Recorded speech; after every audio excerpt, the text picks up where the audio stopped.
Hello, everyone. My name is Rich Fitzgerald, and welcome to the Men of Principle podcast. Today, we have an incredible guest. His name is Noah Oliver. Before we get started, I'll give you a quick bio on him. After finishing a bachelor's degree in history from Florida State University, Noah Oliver enlisted in the U.S. Navy, where he served for 6 years in Naval Special Operations as an EOD technician. After separating from the military, he completed his MBA at the University of San Diego in 2020. While in business school, Noah founded the Jiu-jitsu and MMA supply company Flowhold, which is an extension of his love and passion for martial arts. Noah began training at the age of 16 and has competed as a mixed martial arts fighter and submission grappler. He has awarded his black belt in Brazilian Jiu-Jitsu under Jocko Willink and Dean Lister in March of 2022. Noah currently is the owner-operator of Flowhold, and in addition to martial arts and business, he enjoys spending time with his family and surfing.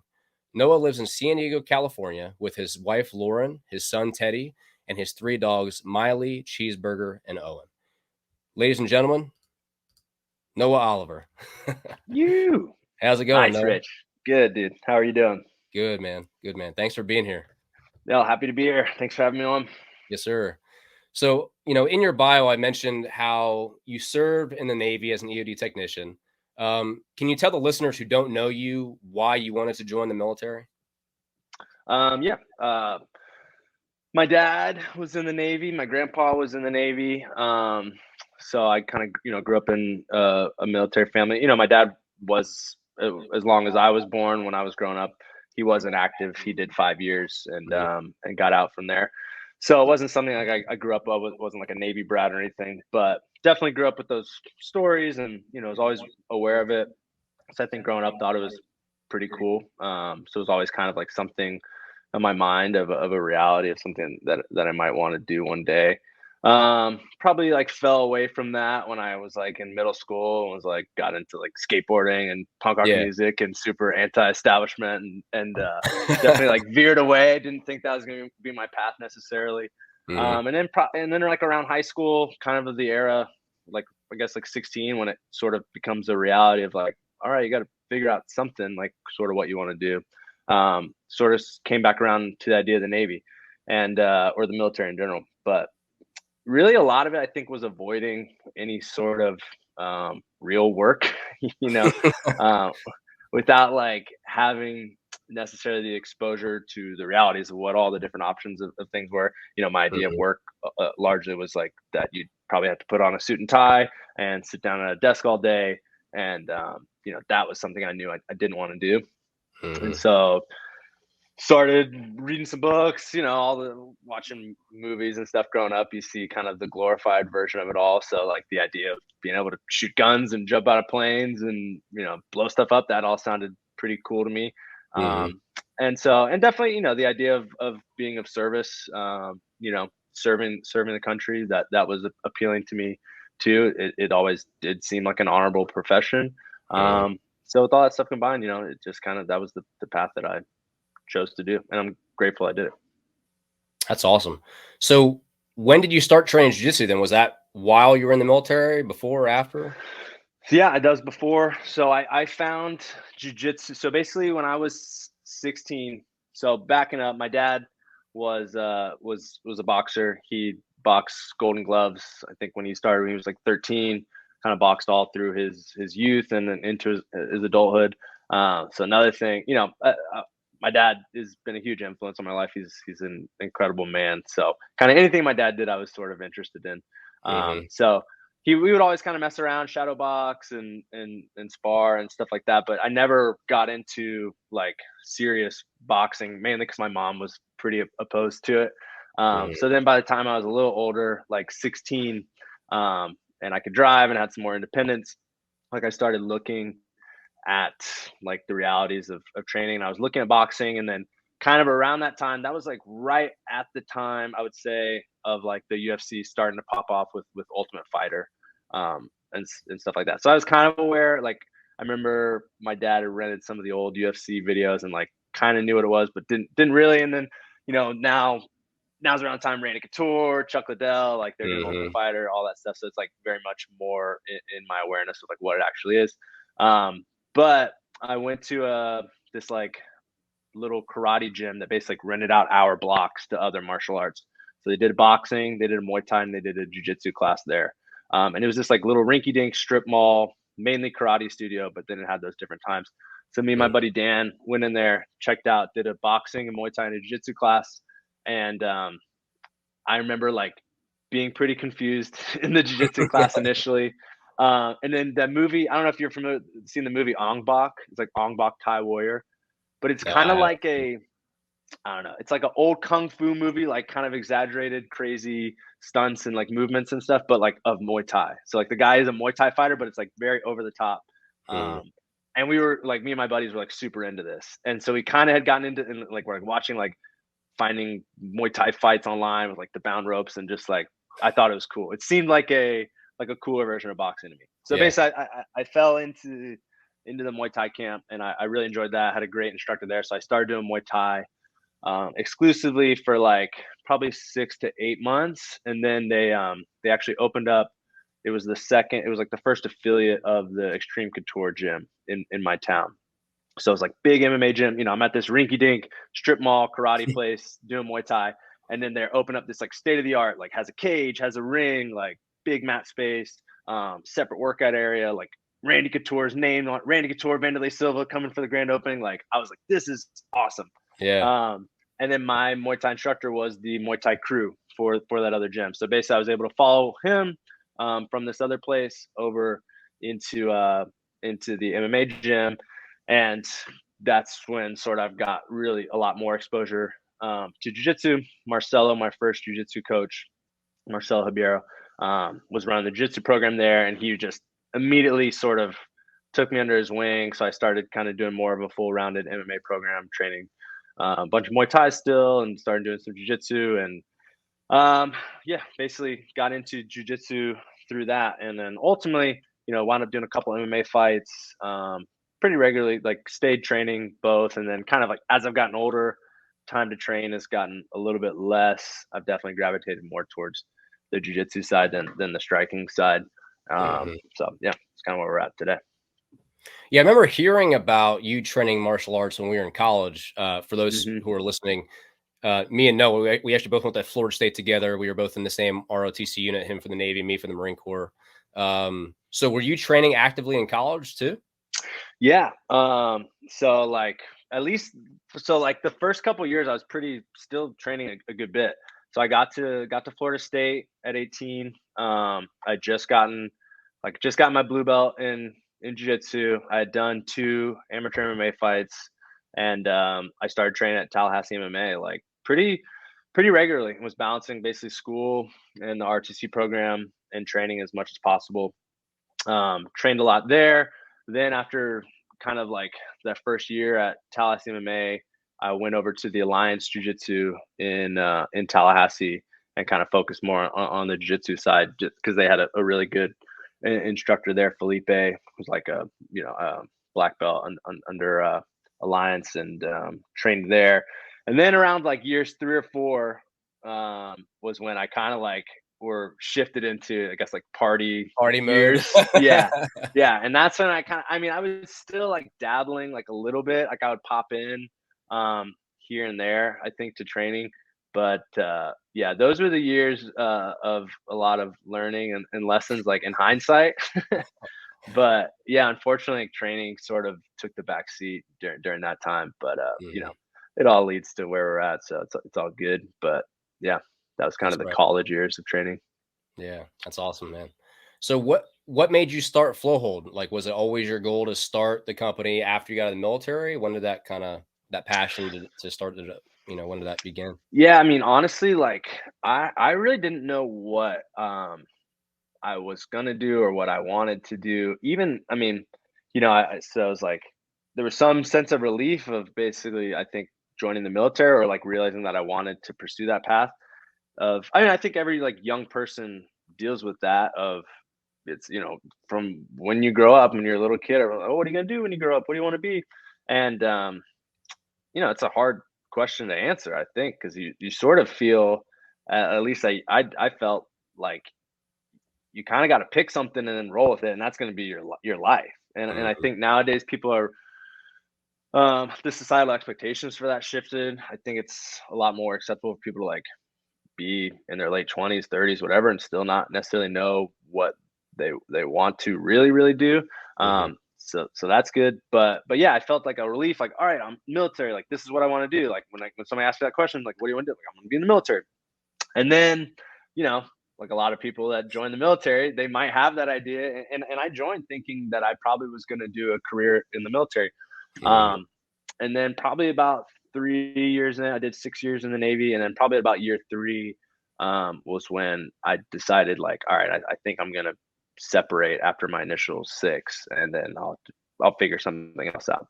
Mm-hmm. So then when it came time to get out of the military, and I still didn't know what I wanted to do for a career.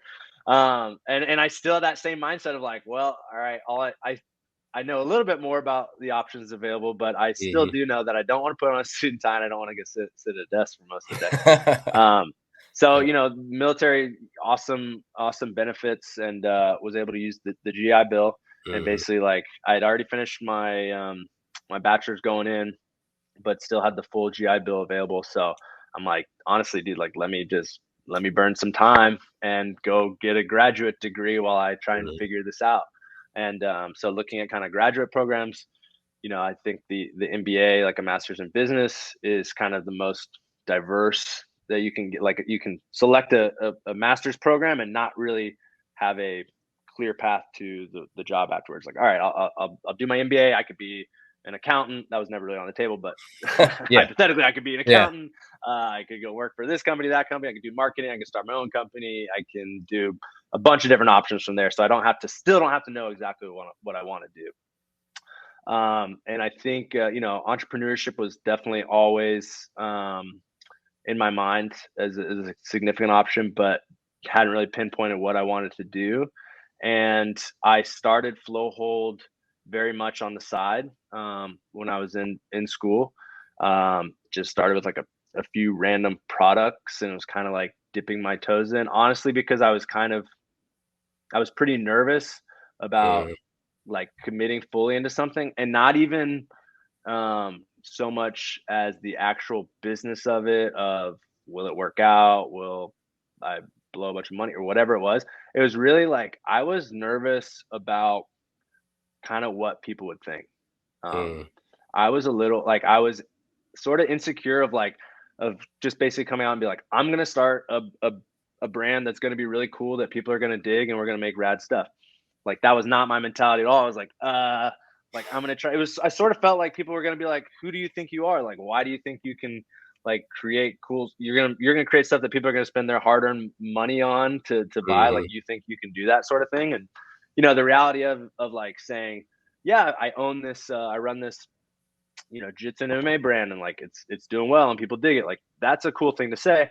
But when you're starting out and you're like, I'm gonna start a jiu-jitsu and MMA brand, like, I have this one T-shirt, like, Yeah. that's not, oh, you're running your little T-shirt company or something like that. Like, that's not really that cool. And so, yeah, a lot of lessons learned along the way, but, like, I wish I had a little more confidence in the beginning. Or, I don't wish anything, honestly. I'm glad everything happens the way it is, because I'm happy where Yeah. I'm at in the current state of things. But yeah, but that was kind of like the idea when I was, like, first starting training and fighting. I actually had sort of mocked up this whole little brand, and of like a fight gear company. This is when I was like 17 or 18, and I'd sort of like created some designs, and kind of had and back then, I mean, it's kind of corny now, but it was like Lionheart. And I'd even, like, Okay. made some stuff, and I'd, like, trolled some of my training partner friends. Mm-hmm. I, like, created like a MySpace for it, and been like, "Yo, like, you want to sponsor whatever?" And then, so that was kind of, but so, like, I think the idea was seeded a long time back. And I made a few little products over the years, of, like, here and there, of, like, little things. So it's definitely something that was always, like, in the back of my mind. But yeah, unfortunately, I was able to sort of kind of take baby steps into it. But yeah, here we are today. Flowhold. So where you come up with the name and the concept of Flowhold, then that wasn't the original one you came up with, right? Oh, I mean, there's I probably, I would love to find the list of, like, all the things that it was, but yeah, Flowhold. Yeah, I just kind of was, like, thinking of words of things, and sometimes Flowhold, with Flowhold people, uh kind of misinterpret it, and they actually like they think it's like about like flow rolling, like the flow roll in jiu-jitsu. If Mm-hmm. people don't train jiu-jitsu, and then it's kind of like, all right, we're gonna go basically maybe 20%, and we're gonna move around a lot, and we're just kind of like work technique and work movements, and we're not really like actively trying to submit each other. We're both trying to just move and flow around. And honestly, I kind of hate flow rolling. So it really has nothing to do with that at all. It's the flow aspect of flow hold is really about the flow state. And that's where like our kind of like a subtitle is emerging of action and awareness. That's all relative to like the flow state. And it Yeah. really is about, to me, what one of the best part, I mean, there's a bunch of stuff I love about training martial arts and about jujitsu.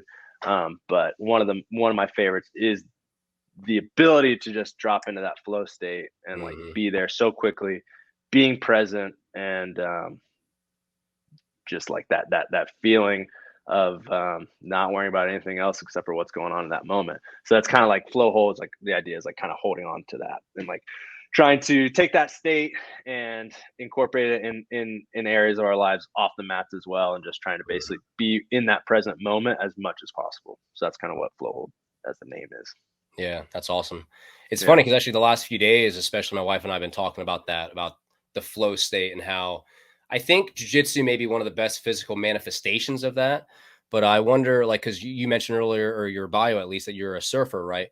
Hmm. Do you think surfing is also a big hobby for those who practice jujitsu? Because again, it's another thing that kind of puts people in that flow state.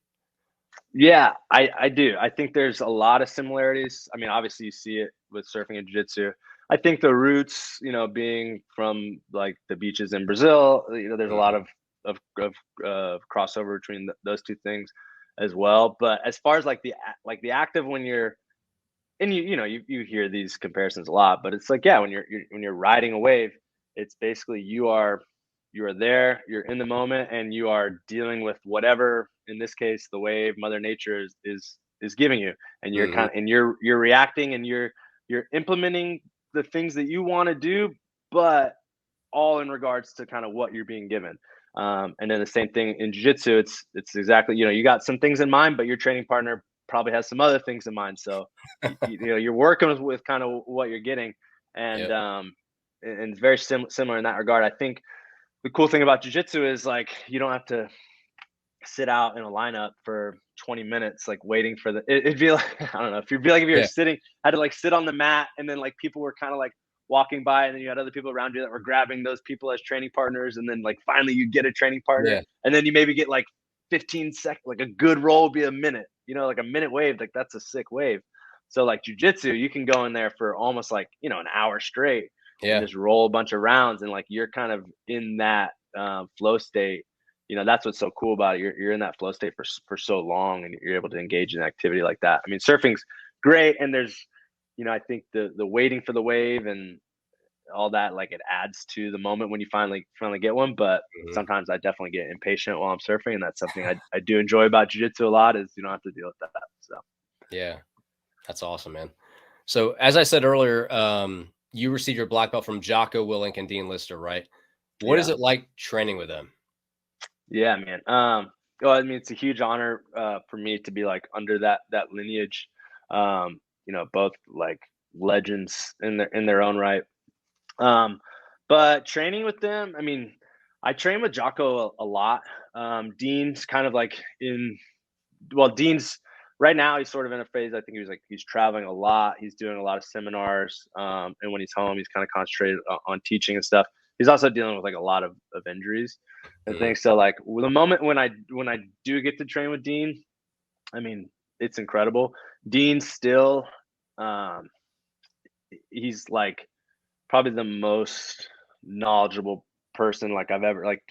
Jocko was talking about this the other day of like, it's just basically, if you could come up with the small, like the most random move that like hardly ever comes up, and like if you ask Dean about it, he's gonna be like, oh yeah, and he's gonna give you like 5 details about where your thumb position needs to be, and like how your wrist should rotate, and like your angle of your shoulders, and like just all these points that are so beyond me and my comprehension of jiu-jitsu. So like Dean is a walking encyclopedia of jiu-jitsu. It's pretty remarkable.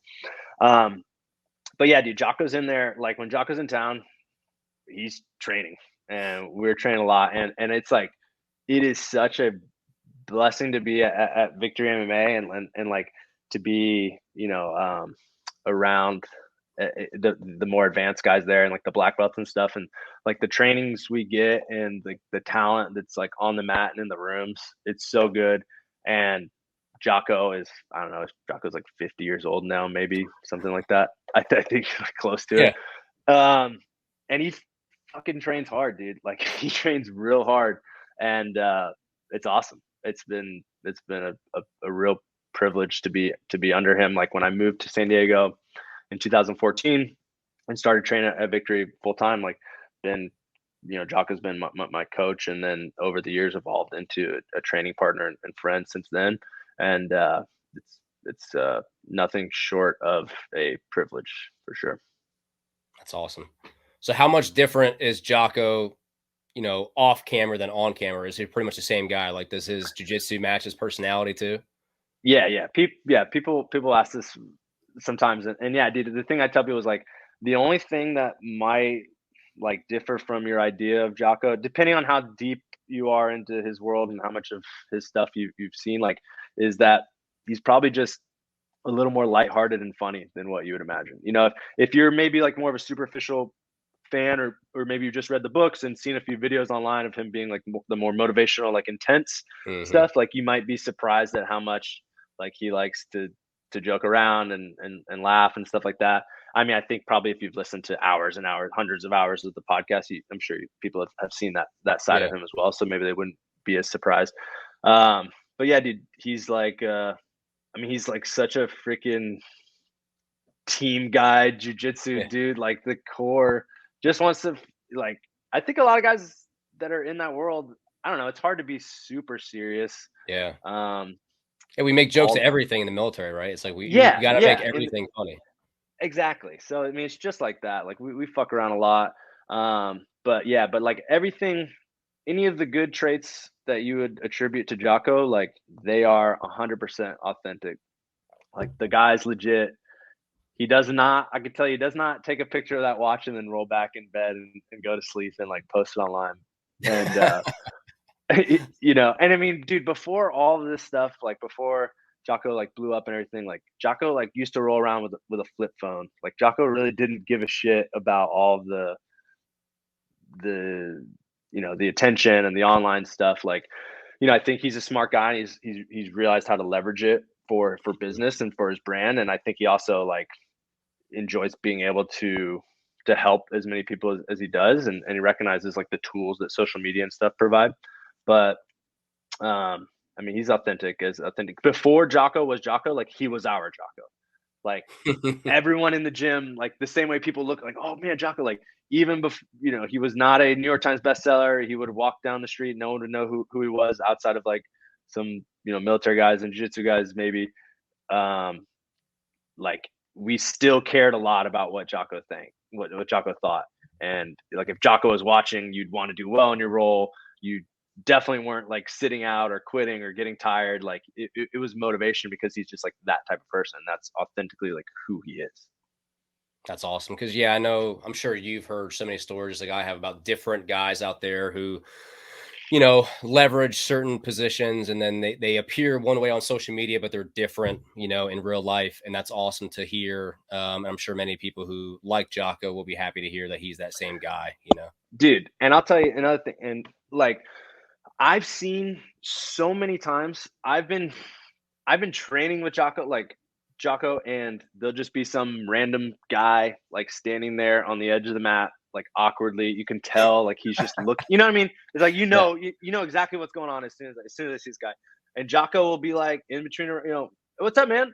He like talks, and the guy's like, and he's like, come here, like, nervous. What's going on, dude? And like I'm telling you, like we've been in a training session where like it was just like he and I kind of rolling training, and over that court there was like 4 different people like came up, walked, like, and they would be standing on the edge of the mat, and Jocko would welcome them on every time. What's going on? Hey, and they kind of be short, and he's encouraging them like, no, tell me about it. And they're like, well, I kind of wanted to ask you something, but I don't. He's like, tell me what it is. Like, what's the deal? And it's funny to see all these interactions, but I just say it like I almost feel bad for Jocko because I feel like the gym at a point was sort of his last like quiet place, like his place he could go Yeah. to, and then Mhm. now like that's not even the case. But you wouldn't know that I don't think it bothers him because he is super welcoming to every person that comes up to him. He gives people his time. He's all like every time, always talking to fans, people coming up to him, signing book, whatever it is, taking selfies, taking videos for their friends. Like he's always doing all that stuff. And yeah, anybody, if you're a fan of Jocko and you're wondering if he's legit, I'll tell you, I spent a lot of time with him, and he is 100% who he appears to be. Yeah. So Wow. yeah, So, obviously we serve in the military. Jocko, many guys we know serve in the military and train jujitsu. What is it about jujitsu that's so intriguing to military veterans? Like, do you think is it the camaraderie? Like, what do you feel is the reason? de- definitely the camaraderie, um, huge aspect of it. Especially, I think like the camaraderie for sure for guys. There's a lot of great veterans programs out there, stuff like We Defy, awesome foundation, helping people that are basically transitioned out of the military and to kind of find sort of the light they sort of might be missing after getting out, like through jujitsu. Um, I think jujitsu, the camaraderie comes real quick, sort of like the military, because you are kind of immediately placing your trust in another person. Obviously, in the military, there's a lot of situations where the people around you have a serious impact on your health and well-being and your life. Mhm. So you have to trust those people to the left and right of you, and to a lesser extent, not your life, maybe sort of, but like definitely your health is in the hands of your training partners. There's a silent agreement like, hey, we're both going to try like the best we can to essentially bring each other right to the brink of breaking one another in a serious manner. I mean, Mhm. if you're training with someone who's wild and chaotic and doesn't quite know what they're doing, I mean, you're talking a freaking torn ACL, torn MCL, 6 months to a year, potentially never being able to, perform, walk, whatever, do all the same thing again. If that person is doing what they're not supposed to do. So you're saying, hey, I'm going to trust that you are going to do the right things here, and I'm going to do the same for you. And so we're immediately kind of got to like have some sort of relationship with one another. Mhm. And so like the camaraderie is there in that regard that you immediately have to trust someone. And then you're just, I don't know, it's just like similar mentalities, I think, similar mindsets of people. Like you at least have something in common. Like, hey, we're both willing to step on these mats and sweat all over each other and get a little gritty and get a little rough. And, um, Mhm. there's a certain type of person that's going to commit themselves to doing that. Um, so yeah, the camaraderie is huge. I think just like, obviously, I think most people that join the military are looking for some sort of challenge. They're looking to push themselves and kind of prove to themselves what they're made of to some degree. That might not be their main focus of doing it, but that's definitely a part of it. And I think that's a Mhm. part of training jujitsu as well. Um, it's definitely going to challenge you. It's going to push you, um, and it's going to ultimately make you a better person. I don't think anyone that would separate from the military would say that they're like a worse off person from the Mhm. skills and the traits that they acquired from their time in. And I For think sure. the same is probably true for people on the mats. Everybody that trains jujitsu isn't a entirely virtuous, awesome human being, but they're probably better off than what they were without it. Mhm. And probably the same can be said for the military. Um, so yeah, I think there's a lot of crossover in that regard. Absolutely. And what's interesting, I think, is so I train right outside of Quantico, so we have a lot of active duty Marines. This is a big veteran community too, right? And I remember when I started training, I had already left active duty. I was still in the reserves at the time, but I remember getting in thinking like, "Oh man, I'll be fine." I'm a great athlete. I'll be okay. And then some 160-pound blue belt like murders me. The day one. I'm like, okay, never mind. I'm not as good as I Yeah, thought. It's very humbling. But like every service member who starts training says like, man, I wish I started training sooner. And man, I want to start training with my guys. It's no matter what unit you come from or what your background is, I think most guys who start training come to that realization like we need to train in the military more in jiu-jitsu too. Like in the Marine Corps, I know we have MICMAP, and that has some people have their opinions about that. But like jiu-jitsu specifically, I don't know. Did you train when you were on active duty? Did you train within your unit? Were you guys training together as a group? Yeah, we do some hand-to-hand combat stuff, going through like when we're it's like going through the training unit, like pre-deployment type Hmm. stuff. And we had an awesome coach going through there. This guy Brandon, who actually runs a gym here in San Diego. He was prior he was a Marine Recon. He was I think he's third degree black belt. Actually, still, so he was our hand to hand combat instructor, and now I'll go every couple of months. He's got an open mat on Saturday at his gym. Super nice guy. So that was cool to experience it that way. But he'll tell you, and it's just like there's only so much time. In the military, like you're Hmm. wearing a dozen different hats and you're expected to be proficient at a bunch of different things at once. So, I mean, the reality is, especially, from training as well, like it takes a lot of time on the mats to really be proficient at stuff. Yeah. That's why I think, a lot of the self-defense stuff, it's like, you're never going to do 10 hours of self-defense training and really be prepared for the situation if it arises. Like it Yeah. takes a lot of time, a lot of consistency of training. So yeah, we do some hand-to-hand stuff, and it's enough to at least be aware of the realities. I think that's the biggest thing too, is like you said, like, oh, I'm gonna go in there and I'll be fine, like I'm athletic, I'm strong, like I'm gritty, whatever. But when you get hit with the reality of like what a trained person can do to an untrained person, Hmm. like that opens up your eyes a lot. So I think it'd be awesome if every person at least got to have that experience. Because that is a very beneficial learning experience to be like, okay, you don't have to take that lesson and then, like someone like you, like, all right, now I'm gonna get obsessed with this thing and become as good as I possibly can at it, because like I've Hmm. learned, like it's crazy how wrong I was about that situation. But at least you're aware, and then you can take that information Yeah. and be like, okay, well, I don't have the time or I don't have the passion to like go head first into this and do a bunch of training and become like that person that kicked my ass. But at least I know that those people are out there and they exist, and maybe I'll operate just a little different, like in the world, knowing that Hmm. that's the case. Uh, That's a great point. Yeah, I mean, so many people always joke like, "Man, I wish everyone could just get punched in the mouth sometimes for the things they say." And it's like, yeah, maybe if you even disagree with that, maybe everyone should still get humbled and try a day of jiu-jitsu, and then at least maybe you'll have a different understanding and perspective for what people can really do to you who are trained. Yeah. yeah, So, yeah, that's awesome. So we mentioned earlier you have a son, Teddy. Is he training already? yeah. So Tay turned one about 3 weeks ago. So not Um, quite. so so hell yeah, he's training. You better believe he's training. Um, no, like I got the like basically I run Flow. I got a detached garage over here, and that's kind of like Flowhold HQ. So we got mats in there. So Teddy's on the mats pretty much every day. So we're messing around. We're having fun. We're playing, and I think that's what it's going to be for a lot of years ahead. At least for a little while, it's just going to be being playful and having fun with them. And I hope that he develops a love for jujitsu.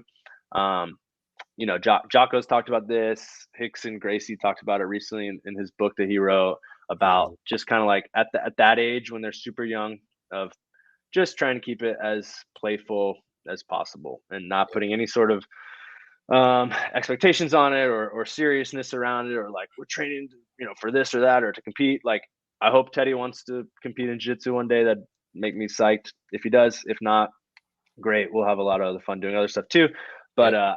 I think, yeah, if we can make it fun as possible and allow him to fall in love with it on his own, I think is probably the best case scenario. So we're gonna play a lot, and hopefully he'll see dad's love for it, and maybe that'll rub off on him a little bit.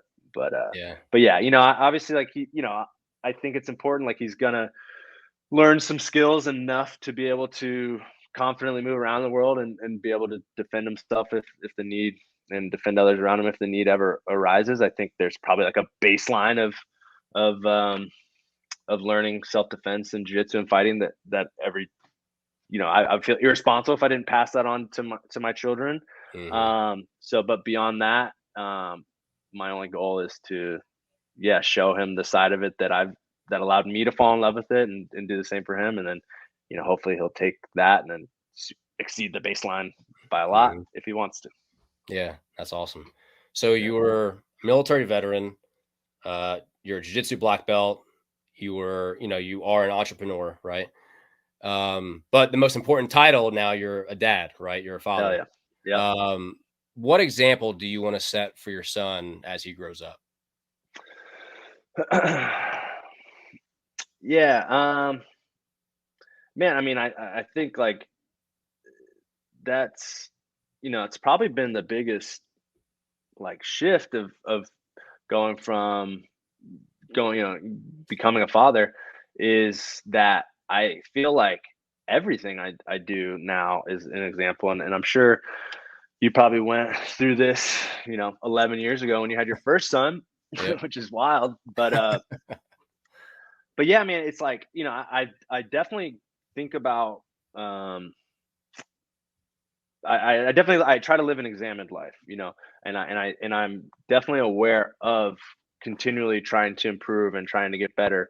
Um, Obviously in jujitsu, in business, but as a person, just whatever my core attributes and skills are, and just being a person that lives their life with integrity and is resilient and has strength and is kind and and is positively impacting the people around me. Those are all considerations, and I think I've been on that path for a little while now. But it's like the stakes definitely get higher because it's no longer just about me, and Mhm. basically almost being like a self-graded test. It's Yeah. like you fill out some answers, and your teacher, when your teacher would you'd hand back, switch them up, and you grade somebody else's paper. Like if you just get your own, you're like, all right, good, I'm doing good. It's easy to lie to yourself. Um, but now, I got somebody else looking at me 24/7. And, he's at the age where I don't know how much he's seeing, but I know it's going to happen soon that he starts emulating all the things I do. So yeah, dude, every aspect. It's like nothing. It really forces you to start thinking about tightening up everything and like not letting anything slip in those little moments where no one else is watching and you might be able to get away with something that you really shouldn't be. Well, now most of the time somebody is watching. You got two little or a little set of eyes staring in your direction. So dude, there is nothing that I do in my life now that I don't look at through the lens of my son. And like if he sees this, or he'll ultimately see the results of these things down the road, are they going to be things that I will want um, for him to emulate, for to pass on to him?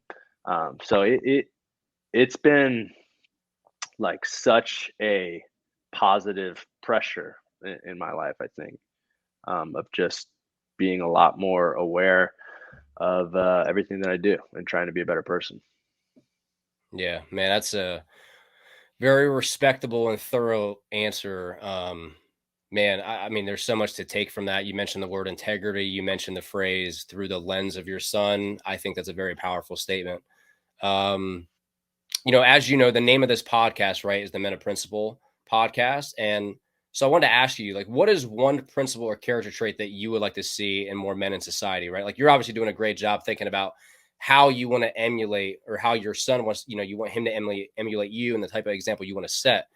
But if you can find one trait you feel men should improve upon in our world today, what would it be?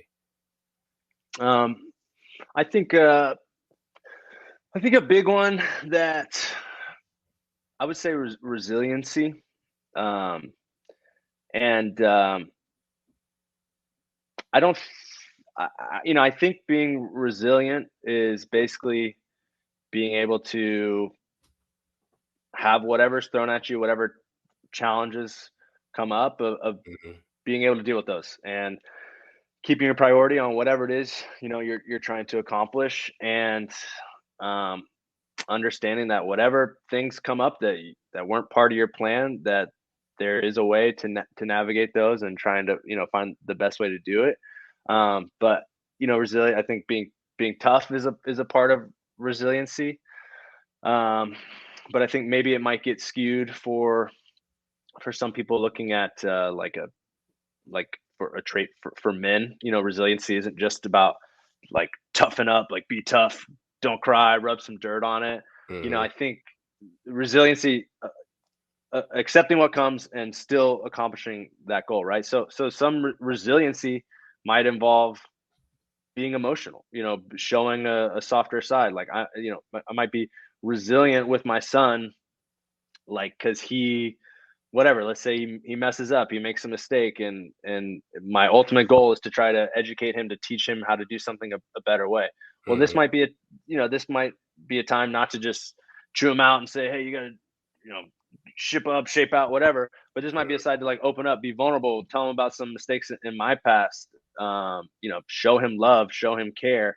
Like I think all of that is a part of being resilient. I think a lot of the issues with today of people looking at, what the toxic the positive masculinity traits can get draped in, like toxic masculine traits, because Yep. there is a way that you could say, there's, resiliency, being too tough and not caring about emotions and not caring about how you make other people feel, or just disregarding someone's emotions entirely. Like, hey, be resilient, like push through it. Who cares? Well, no. Sometimes you got to address those things. Sometimes you got to address the emotional side. Yep. But ultimately, whatever path it takes, it's still going to get towards the other side. Still get to the goal of accomplishing an objective.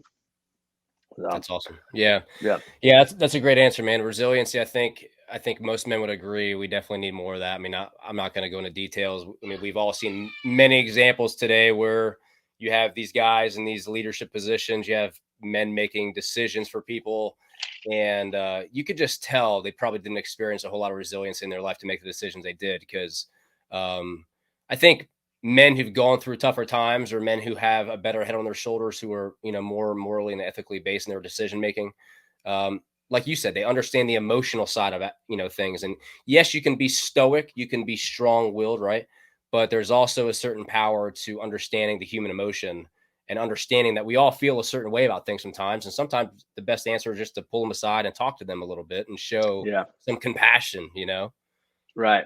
Yeah, dude. Yeah. And I say that answer, but I mean, I definitely think I have resiliency, but I also have to continually work at that. There's times where I get caught up in my own little pity party, and Yep. I want to be woe is me. And again, that's fine. I can recognize those emotions and maybe dig into it a little bit and be like, all right, what is the underlying thing? Like, why am I feeling this way? But ultimately, staying there in my pity party is not gonna benefit me. It's gonna benefit me to kind of look at what's going on, figure it out, maybe address some issues there, and push forward, move on. So I'm constantly working on that myself too. There's no positive trait that I have that I'm not regularly like trying to get better. I can improve on all these things. So like any like advice or ideas that I have of other people, I'm certainly need to work on myself too. Absolutely. And I'll shamelessly make a little plug here, but you just had you had an old school classic shirt that you just restocked, right? That said, "If it's endurable, then endure it," right? Yeah, yeah, Yeah. There's a little plug. So if yeah. for those That's on a the podcast who are listening, who don't know you, how can they find you if they want to go get their hands on some of your Flowhold merch?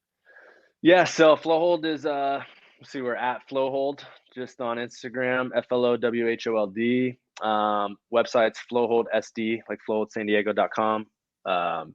And yeah, I mean Instagram, oh yeah, we got TikTok too. We're rolling on TikTok at Flowhold. But yeah, we post a lot of stuff on Instagram. Probably the easiest way to keep up with it. But do a lot of training gear, shorts, rash guard, geese. I got a couple pretty sick rash guards that are You do. coming. A gi that it's I'm really excited for is in production at the moment. So that'll be dropping probably in a month or so. But yeah, dude, just trying to constantly like just again get better at the business, get better at releasing stuff more frequently, just increasing quality of designs, and just trying to like really just make cool shit that people want to rock, and they're going to get people excited about training. I definitely think like there is a feeling for whatever reason, it's like if you get a new rash guard or something in the mail or your gi, it's like you are a little more excited to go train like the next couple of days and just like flex on the training partners a little bit. That's right. So I mean, there's people doing way more important work out in the world and impacting things in a more significant way for sure. But if I can make my little impact of just getting people more excited about jiu-jitsu and helping spread the word of jiu-jitsu, and it's done so much for me in my life, and I just want to see as many people on the mats as possible, and so if we can help guide people there and get them pumped to be there, like that's what I want to do. Yeah, that's awesome. Yeah, and I actually have let's see, I have a gi from Noah. I have a couple different rash guards, which one of which the tiger one, the black and the yellow, that's my favorite rash guard. And Emmeline always says, she's like, that is my favorite one out of all the stuff that you own. That's the best one. Sick. I have 2 rash guards, and I also have a pair of his shorts. So it's really awesome stuff, guys. So go check it out. And I'll also make sure to put it in the caption of the video too when I post it down below, so you guys can get to the links. You're actually wearing one of the shirts right now, right? Yeah, this is literally the shirt just came out. This is the Cobra Core. This is actually, I don't know. Oh, we got a rash guard of this, but this shirt just released. This is nice. Yeah, I'm excited. This is a great shirt. It's a good blank. It's like a little heavyweight, like kind of pigment dyed vintage, super comfy. Yeah, looks good. Yeah, dude. Yeah, it's been a fun ride. It's cool. Flowhold, like the support we've been getting, and like the just the community growth around the brand has been really, really cool. And so I'm just super appreciative of everyone that's supported us, and just like really hope to keep making rad stuff for everybody. Yeah, we're excited to follow you, man. Obviously, we have a different relationship than most people since we spent a few years together in college and stuff. But we truly are happy for you. You're putting out some awesome stuff. So we look forward to continue to support you guys, man. It's been awesome to watch. And me and Noah were talking a little bit before. We actually got reacquainted, so to speak, with one of our friends who was also in the Navy community. And he mentioned to me, he's like, Noah's a black belt, right? I'm like, what? And so this was probably a year ago now, I guess. And then that was when you and I started connecting again. And I realized, like, man, this is too cool. So I'm super proud of you, man. I'm super happy for you. And I look forward to talking to you more. And hopefully, we don't go out to California much, but when we do, I'll make sure to hit you up so we can hopefully train together. Oh, 100%. And same for me again on the East Coast. But yeah, dude, thanks for having me on, man. I'm psyched for the podcast. It's great. So yeah, happy for you. You got a beautiful family, killing it. Podcast great. Jiu-jitsu journey forever. Yeah, man. So yeah, thanks, Rich. Yeah, thanks for being on here, man, and look forward to maybe I'll have you again sometime. Yeah, I really appreciate having you on. Yeah, anytime, please. All right, cool, man. All right, guys. Well, thanks for being here. Thanks for your support. Go check out Noah. Go check out Flowhold. Be a man of principle, and have a great day, guys. You.